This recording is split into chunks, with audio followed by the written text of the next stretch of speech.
I bought Black Myth Wukong so you don't have to. This is a full review of the game, so if you're interested and wanted to see what the hype is all about, stick around. In this game, inspired by the classic Chinese story Journey to the West, you play as the Monkey King's son Wukong. This game, in my opinion, is a mix between a Souls-like and God of War game. If you're a fan of the newer God of War series, I definitely give this a look. Now, there are 6 chapters in this game, which I know seems short, but there is a long playability as I'm in chapter 3 and I have 23 hours in. Small spoilers ahead, this first couple of minutes of gameplay I'm showing is near the end of chapter 2. Now, as for combat here, there are 4 different spells that you could use. One that transforms you, one called Strand, another one is like a paralysis, and here for all my Souls players you can see the basic shrines. You get spirits that you can transform into. It's another bar that lets you build up that you can see on the bottom right of the screen. Here we could see our inventory, which are equipment, the relics, our skill trees, our abilities. It's for basic stamina attacks, that type of stuff. Um, our other abilities we could upgrade, our transformations we could upgrade, and a bunch of other things that really let us choose our own playstyle. We also have charms that help boost our ability for any attacks and all that stuff. On the bottom is our little quick bar for like potions and items to help us in combat, that type of stuff. Things let us teleport to different locations in the map. Those are going to be like our grace. Right here you can see our fast travel.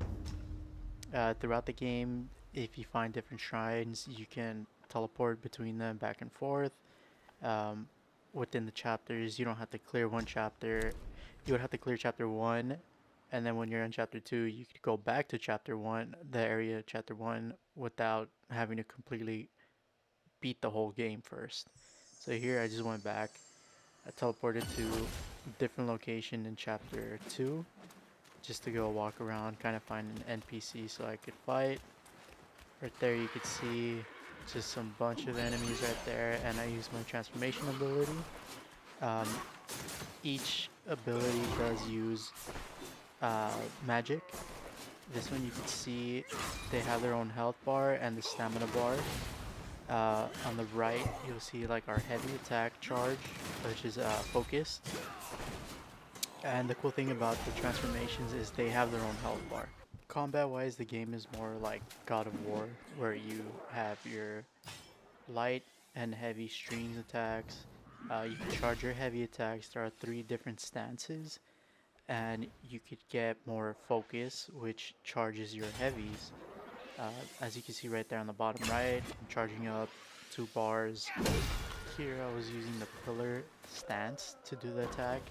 This is the thrust stance, and then the one that you start with is a smash stance.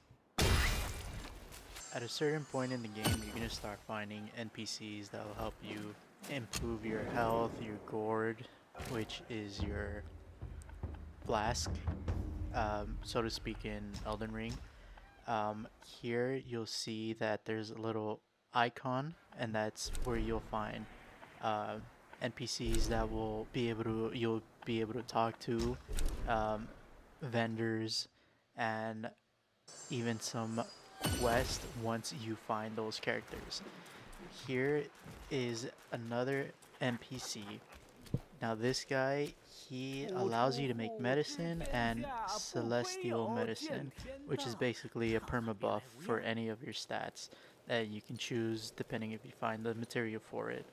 Which you can see right here, it even has resistance to 4 Banes, which is the status effects in this game, which is Poison, Thunder, Chill, and Burn. Now they also, all of them also have shops, which some of them sell incredibly good items. Now during this next section of gameplay is a boss battle that will contain spoilers for chapter 2. Each chapter has main bosses and secret bosses that, like in Elden Ring, you have to do some things on the side, speak to different NPCs, and go back and forth between shrines.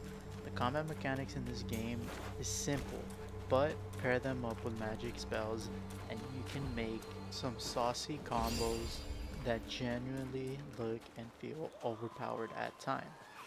Some bosses will feel easy, while others will take you a while to beat. So there is some type of difficulty in this game. I'm not saying Elden Ring throw your controller at the TV hard, but some can get you there. Now this game is quote unquote open world. And I say quote unquote open world because it is a very big map in each chapter, but you do have your classic invisible border walls. Now the good thing about this game is that it does have a lot of places that you could go, a lot of areas that are hidden or secrets that you could find. So you could be playing the game, going through it in your first run, go back and just find all the secret bosses, the secret weapons and things like that. Now, the one bad thing, well, one of the bad things is that it does have a frame rate problem. I would say when I was playing near a waterfall, my frame rates dropped and it was choppy. If there are too many particle effects and things like that happening on the screen, it does drop the frame as well. It also has a problem where it won't read your inputs as good or as fast as you hope. A lot of the times you have to hold R2 to activate your magic or your little buffs on the side, or even your spirits. As you can see there, I tried to use my big spirit head. Did not work just because it didn't take my input. Sometimes that'll happen, so it does have its flaws. It's not a perfect game. Now, in my 23 hours of playing this game, getting to chapter 3, I'm still finding myself trying to find different spots, secret locations, secret bosses, things like that. Overall, I'd say this game is a solid 8 out of 10. Like every other game that's out there, of course, there's going to be some flaws in there. But I think this game is definitely worth picking up for the price that it is. Thing is that it is only on PS5 and Steam as of now. I believe they might be planning to bring it to the Xbox at a certain time. I'm not really too sure. I do know that the developers don't really care all that much about Xbox, but to me it's definitely worth a grab if you have a PS5 or Steam. And speaking of replayability, this game does have a New Game Plus system. The New Game Plus in this system is similar to Elden Ring, where you keep your items, your equipment, your weapons. Key items you do lose, but the enemies go up a level in difficulty, so that is a plus. I believe to platinum this game, or to get all achievements in this game, you would have to run it about 6 times. This game does have some relics that you need to collect, which are the story, the main point of the story. So you can upgrade those. Each reset gives you 1 point for each of those relics that you collect.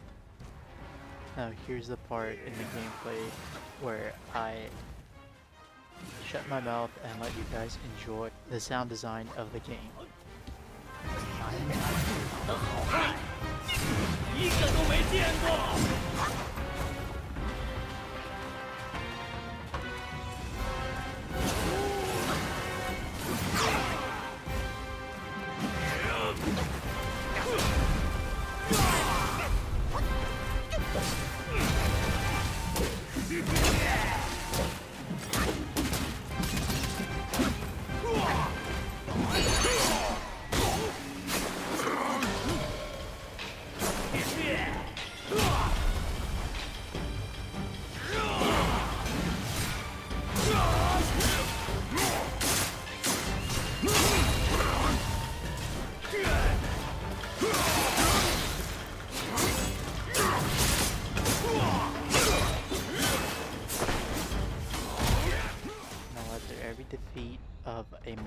boss, there are little stories.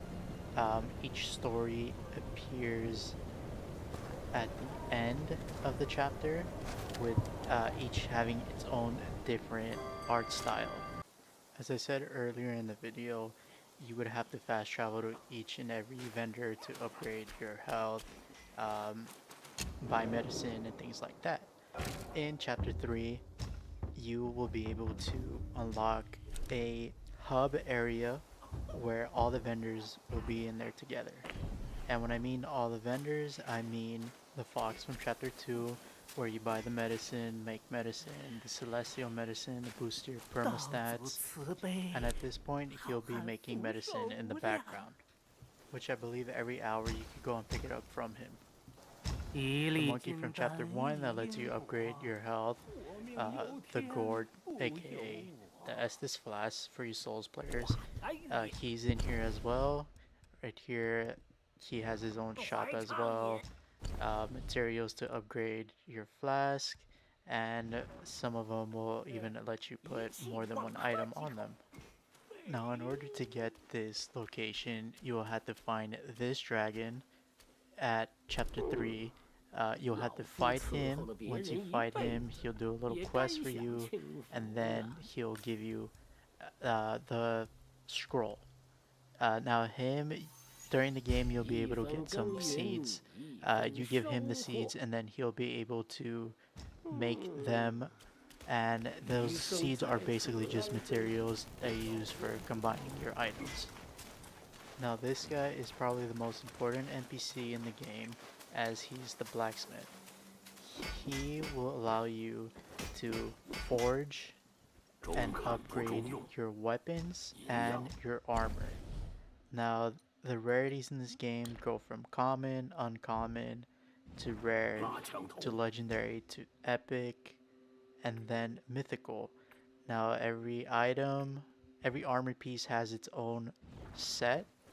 Each set has its own bonus effects when you have a certain amount of pieces equipped. Now, like every vendor in this game, he will sell materials that you could use to buy and upgrade your equipment. Now, small spoilers ahead. He is a boss fight. You can challenge him. He is pretty hard, so if you're looking for a challenge, I'd recommend fighting him. 刀的 Here is just some gameplay of me trying to beat him, and I'm gonna let you enjoy watching me get beat the hell down. He is also one of the transformations that you are able to get once you beat him. If you enjoyed this content, please leave a like, subscribe, leave a comment. Let me know if you can pick it up, and what your thoughts are on the game so far, if you do have it.6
丁6甲，从不吃素，跟他比，你还差得远。